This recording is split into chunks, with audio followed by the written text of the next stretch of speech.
আজ আমাদের তারাপীঠের দ্বিতীয় দিন, তাই একটু বিকেল হতেই কিন্তু রেডি হয়ে বেরিয়ে পড়লাম মায়ের মন্দিরের উদ্দেশ্যে। এখানকার রাজরাজেশ্বরী রানীমা তারামাকে দেখতে। আর রাস্তায় যে এত সুন্দর ফুলের মালাগুলো পাওয়া যায় না, এই ফুলের মালাগুলো দেখলেই যেন মনে হয় সব ফুলের মালাগুলো কিনে। আর এখানে প্রায় সব ফুলের দামই বেশ কম, তাই অনেক কম দামে অনেক সুন্দর সুন্দর মালা এখানে পাওয়া যায়। তারপর সাথে আবার পদ্ম ফুলও রয়েছে, আর এখানে নাকি সারা মাসই পদ্ম পাওয়া যায়। ফল মূল প্রসাদ আর ফুলের ডালা মাথায় নিয়ে চলে এসলাম কিন্তু মায়ের মন্দিরে। সকালবেলা এসে দেখেছিলাম মন্দিরে প্রচন্ড ভিড়, তাই জন্য ভেবেছিলাম রাত্রের দিকে পুজো দিব।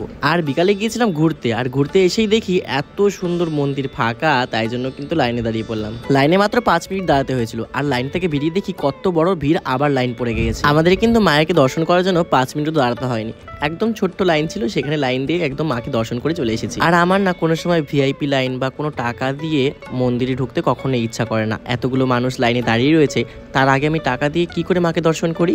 তাই আমি মনে করি সেই টাকা মন্দিরের দান বাক্সে দেওয়া ভালো।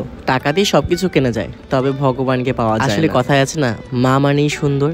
আর মা তারাকে সামনে থেকে যেন দেখে আমি অপরূপ সৌন্দর্য মুগ্ধতা অনুভব করেছি। 2-3 মিনিটের জন্য মনে হয় ভুলে গিয়েছি মায়ের মুখটা দেখে আমি কোথায় এসেছি এবং কি করতে এসেছি এবং আমার উদ্দেশ্যটাই বাকি। মনে মনে তো অনেক কিছুই ভেবে গিয়েছিলাম মাকে অনেক কিছু বলবো, তবে মায়ের মুখটা দেখে আর কিছু বলতেই পারিনি। মাকে পুজো দেওয়ার পর চলে আসি শ্মশান, তারপরে হচ্ছে বামদেবের ঘাট, তারপরে কিন্তু আবার মন্দিরে ঢুকে পড়ি। কারণ এই বাইরের পদ্মের মালাটা আমার ভীষণ পছন্দ হয়েছিল, মনে হয়েছিল মাকে যেন আমি একবার যদি এটা পরাতে পারি ভীষণ সুন্দর লাগবে। আর কাকতালীয় ভাবে মন্দিরে ঢুকে দেখি এবারও একদম লাইন ফাঁকা ফাঁকা রাস্তায় কিন্তু একদম মায়ের মন্দিরে ঢুকে পড়েছি। তারপর কিন্তু নিজে হাতেই মাকে মালটা পরিয়ে দিয়েছিলাম।